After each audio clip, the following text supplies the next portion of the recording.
खुलुमबाय स्टुडिअ दं आं राजीब बसुमतारी शिलंआव दावबायनो थांग्रा बिथांमोननिसिम मोनसे सांग्रांथि खौरां थारैनो नंगौ दिनैनि समाव गोबां गरम बोथोर सोलिगासिनो दङ आरो बे गरम बोथोराव देहाखौ सुग्लायहोनो थाखाय शिलंआव दावबायनो थाखाय सायख'ना लायो नाथाय शिलंआव दावबायनो थांनाय सिगां बे समाव जोंनि बे खौरां आरो एक्सक्लुसिव भिजुअलखौ नायलां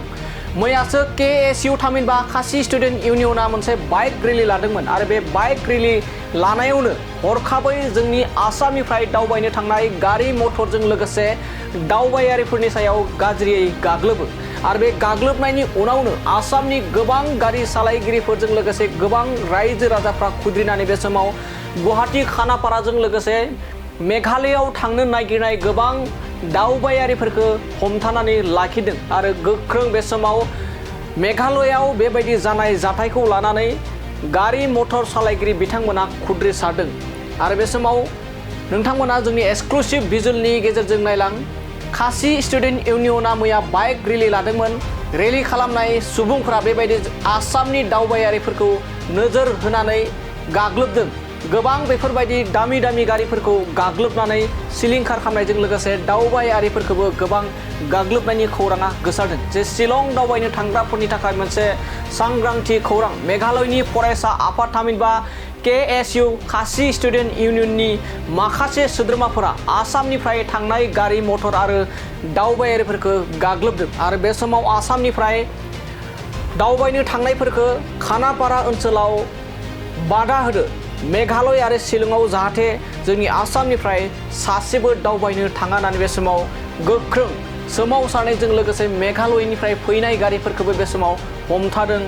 गारि मटर सालायगिरि ड्राइभार बिथांमोना दानिया नायलांदों माबोरै जाथाय जादोंमोन मैया KSU थामहिनबा खासि स्टुडेन्ट इउनियनफोरा माबोरै जोंनि आसामनि दावबायारिफोरनि सायाव नोजोर होनानै गाग्लोबदों आरो दिनै खानापारा ओनसोलाव माबोरै होबथादों आसामनिफ्राय दावबायनो थांगिरि बिथांमोनखौ नोंथांमोना एक्सक्लुसिव भिजुअलनि गेजेरजों नायलांदों Why did you like that? I don't know. Kali Assam.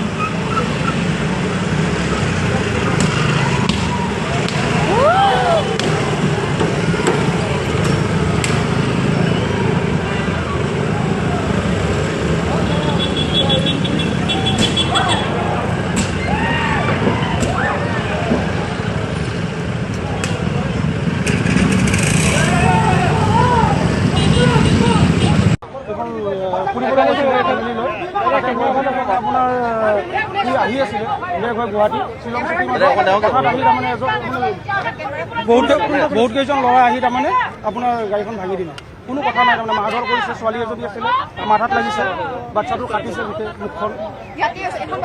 এখন বাহনতে আছিলে আহি আকৌ আমি আগবাঢ়ি গৈ তাৰমানে উদ্ধাৰ কৰি হস্পিটেলত লৈ গৈছে আমি বৰাপানী থানাত সোমাইছিলোঁ বৰাপানী থানাৰ পৰা এস্কৰ্ট দি পিনে তাৰমানে হস্পিটেল লৈ গৈছে হস্পিটেলত অকণমান টাইম ৰাখি সুস্থ হোৱাৰ পিছত গুৱাহাটী পঠাই দিয়ে ৰড হাতুৰি এই পাথৰ আছে এই পুলি আছে গাড়ীত পেছেঞ্জাৰ আছিল কিমানজন 6জন আছিল